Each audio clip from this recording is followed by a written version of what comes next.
Today we're making a crunchy keto snack that has less than 1 gram of net carbs.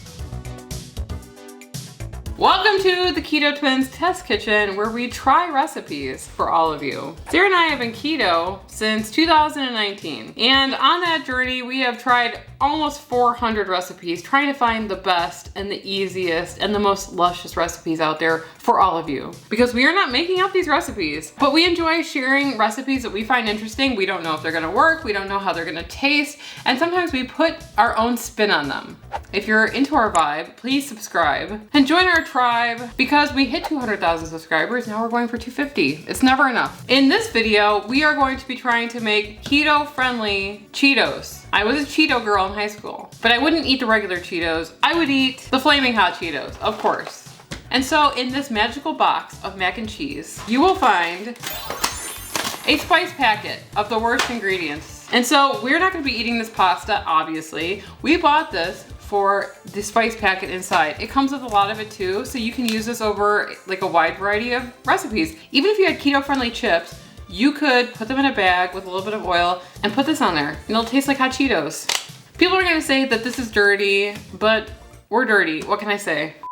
We like to incorporate these things once in a while into our lifestyle. It keeps it interesting, and we just don't think about it all that much. There are cleaner cheese powders that you can buy, but no one has been able to figure out this recipe. Before we get into making our keto Cheetos, we're gonna talk about the sponsor of this video, Element. Element is a delicious electrolyte drink mix with everything that you need and nothing that you don't. That means lots of salt and no sugar. Element contains a science-backed electrolyte ratio of 1,000 milligrams of sodium, 200 milligrams of potassium, and 60 milligrams of magnesium. Sarah and I drink Element every single day, and we have since 2020 because we love the way it tastes and it helps us on our keto lifestyle. That's because when you go into ketosis, you shed a lot of water, and inside that water are your electrolytes. This can leave you feeling tired, having muscle cramps, or nausea, also known as the keto flu. Element replenishes your electrolytes so that you feel better. Sarah and I like all of the flavors of Element, but our absolute favorites are the citrus salt and the grapefruit salt. They are so good. Right now, Element is offering our community a free sample pack with any purchase so that you can try 8 of their flavors. In order to get this deal, you must go to drinklmnt.com/ketotwins. And while you're there, don't forget to check out Element Sparkling, a bold 16-ounce can of sparkling electrolyte water. We decided to go with a recipe from myketokitchen.com because it's not just eggs and cheese. It's got other things in there, and I wonder if these additional ingredients are gonna make it more substantial. We're gonna be leaving My Keto Kitchen linked in the description below so you can get all of the measurements. We're just gonna be going through it today. We're gonna preheat our oven to 300 degrees to start. We've put our block of sharp cheddar cheese in the freezer, and we have kept it cold because it's a lot easier to shred when it's frozen.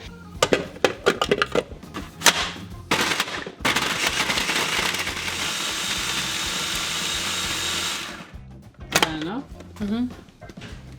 I put our cheese in the freezer while we are going to beat our egg whites. We want them to be stiff peaks, so I'm gonna add our egg whites and our cream of tartar to a large mixing bowl. You can do a stand mixer if you have one. And I'm gonna beat the egg whites until they have stiff peaks.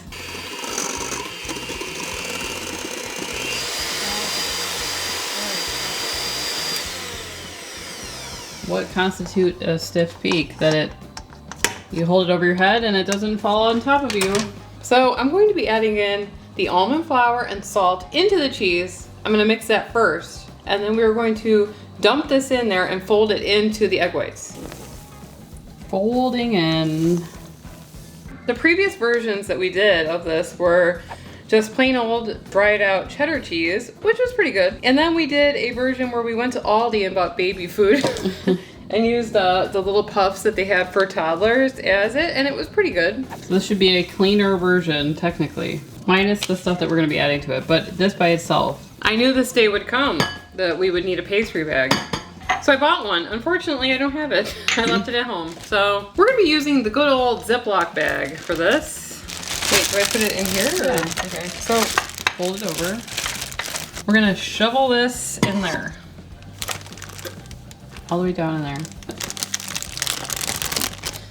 Sarah and I were pastry chefs by trade. Pastry is it's actually chemistry. Our father was a chemist. He didn't pass that down to us. No. Okay, we're gonna cut a 1-inch hole, right, Emily? I have no idea what I'm doing. It has to be a hole, not a slit. Okay. Wow.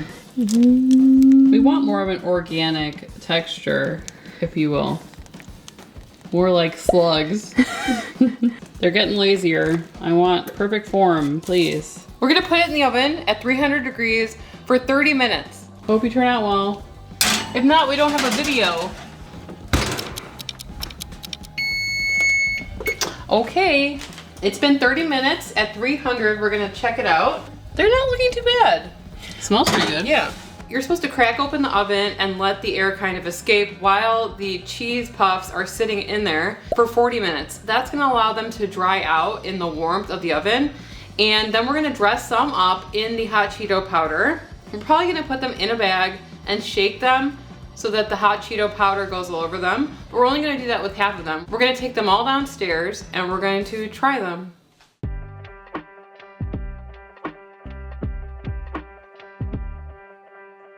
All right, so these have less than... I feel like Captain Hook. I think that they have 0.3 grams of net carbs. Really? So pretty much none. So they're pretty crispy. They are dried out completely. Yeah. I'm surprised they held up this well, honestly, because I thought they were gonna like just flatten to nothingness. So maybe it was the cream of tartar? Yeah. All right, let's give it a go. Oh. It's really good. Actually, I'm surprised. Very cheesy. Yeah. And really good. They kind of taste like they have garlic in them. Did we add anything else? Why does it taste like it has spices in it? Right? It's very cheesy. Yeah. For the amount of cheese. But it's crunchy. Yeah. Right? Yeah. Too bad it's like I couldn't be more careful about the shape. Oh well. They're organic. Yeah, the cheese in there. We use a sharp cheddar, which I think is really good here. What if you use powdered cheese? Maybe. I think it's the same. It's similar. But would it have like really like gone throughout the entire Cheeto, if you will, or cheese puff?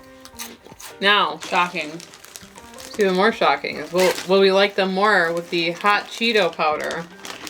Now, if you are someone that's really clean and strict, and you can close your eyes now. You could probably make this with like what, cayenne pepper? Yeah, but I've tried cheese powder. I have tried to look on the internet for a dupe spice packet for the hot Cheetos flavor. It doesn't exist. Okay. People have tried. They have not come close to the actual magic of the hot Cheetos powder. So let's try it.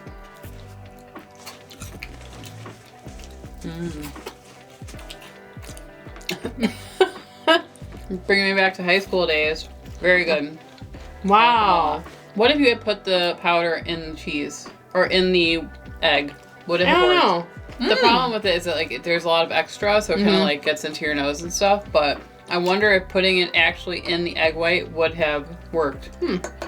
You could do the same thing with just like a regular cheese powder, like we said. We had like the Daddy Mac, I think that's what it's called. A huge container. I don't know what you do with all of that. We did end up throwing a lot of it away because it was expired for years. But they make smaller bags of other types of cheese powder that might be like white cheddar, right? Usable instead of just using popcorn seasoning. Popcorn seasoning is one. Yeah, you could do with like salt and vinegar would be good here. Well, there's one left in here for you. Thank you. Wow, so good. You guys know that if we really like something, it's like we will just demolish it. Yeah, I'm shocked. I'm shocked at how good these are. It's got like something more in it, like some structure. Because if you didn't have the almond flour, it would be like a meringue. Right. It's got structure to it. Okay. I forgot about the almond flour. That makes sense. So you guys should definitely try this. It's so low in carbs, pretty low in calories. Too bad they don't make a mold for Cheetos. We did a pretty good job. Yeah. They weren't too hard to make, just lines. I bet you if I had a piping bag that was more meant for that, I could do it better, but yeah. So Sarah and I are not snackers, typically. I like to eat a lot at a 1 meal, at 2 meals of the day, but this was so good, I can imagine eating it, and I can't really imagine eating a lot of other snacks. No. So I would definitely make this again. If you guys try this and you like it, let us know. We would love to hear it. And if you guys have any other snack ideas that you would like us to try out, leave a comment below and we will look it up. No, you can't link things on YouTube. Don't link things, but if you say like the name of the creator and then the name of the recipe, Google it. We will find it. Just for the safety of everybody in the comment section, generally YouTube blocks links. Right. So. And like we said, Sarah and I typically eat 1 to 2 meals a day. We don't eat a lot of snacks. And a lot of you guys ask, Can you guys show us a video about what you eat in a typical day? And if you guys want to see them, you can click on either of these videos and we will see you over there. Anyway, I'm Emily. I'm Sarah. And we are the Keto Twins signing out. Not one left.